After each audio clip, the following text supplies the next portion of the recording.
مجھے سرے راہ ایک بوڑھا ملا، وہ دانے بون رہا تھا اور میں نے دیکھا کہ اس کا ہاتھ بھی کام نہیں کر رہا. میں نے کہا بابا جی اس عمر میں بھی کام کرتے ہو؟ تو وہ بوڑھا مجھے کہتا ہے کہ مولوی صاحب میرا پتر 14ویں کلاس میں پڑھتا ہے. اور ان کا پیار تو دیکھو بھائی، ہمارے لیے ہارے. لیکن سخت افسوس دوستو، ناراض نہ ہوئیے گا، جب ہم بڑے ہوئے نا تو والدین خود کو چھوٹا محسوس کرنے لگے. اب بیٹا باپ کا تعارف کراتے ہوئے بھی شرماتا ہے.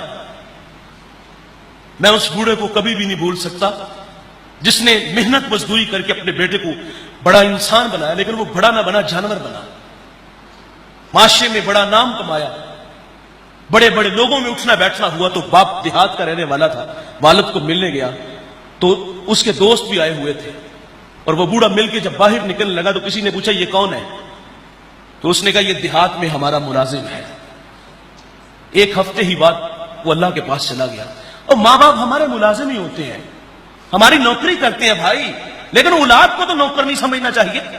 ان کی تو جنت ہے، ان کا تو مان ہے.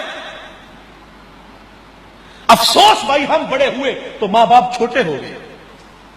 اور بھائی میں کہتا ہوں تم بہت بڑے علامہ ہو، تم بہت بڑے مفتی ہو، تم بہت بڑے پیر ہو، تم بہت بڑے افسر ہو، پورے ضلع کے تم مالک ہو، لیکن جب گھر آیا کرو نا تو یہ سارے سٹار، یہ سارے اعزاز باہر اتار کے آیا کرو. جب گھر میں داخل ہوا کرو تو وہ 25 سالہ پرانا ببلو بن کے آیا کرو. لیکن ایسا نہیں ہوتا. امام اعظم تھے یار، کتنا بڑا نام ہے.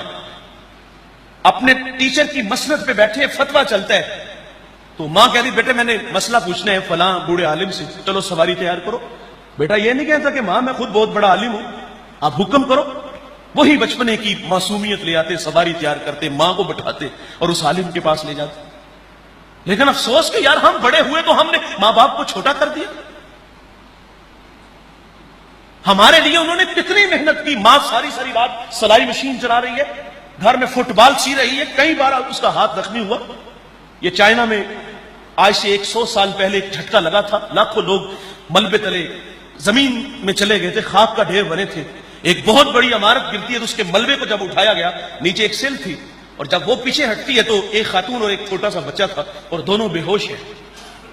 انہیں ہاسپٹل لے گئے، ہوش آیا تو لوگوں نے ایک عجیب ماجرا دیکھا اور سوال اس خاتون سے کیا کہ بہن جب ہم تجھے لے کر کے ہاسپٹل آئے تو عجیب کہانی یہ تھی کہ تیرا سارا بدن تو سلامت تھا لیکن تیری ہاتھوں کی انگلیاں زخمی تھی، یہ پورے زخمی تھے، کہانی کیا ہے؟ تو وہ خاتون کہتی ہے کہ اللہ کی طرف سے یہ امتحان آیا تو ہم وہاں پھنس گئے اور ہمارے پاس کوئی کھانے پینے کی کوئی اشیاء بھی نہیں تھی.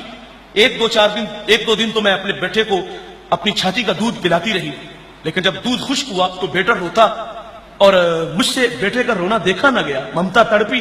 تو وہ خاتون کہتی میں اپنی انگلیوں کو چباتی، اپنی انگلیوں کو کاٹتی، خون نکلتا تو میں اپنے بیٹے کے منہ میں انگلی رکھ دیتا. اور تمہیں اپنا خون دے رہی ہے ماں، ساری ساری رات سلائی مشین چلا رہی ہے. بھائی شہر میں آ کے پڑھنے والوں بھول گئے ہو کس کی ماں نے کتنا زیور بیچا ہے. یہ ہمارے لیے ہارے اور ہم نے انہیں چھوٹا کر دیا.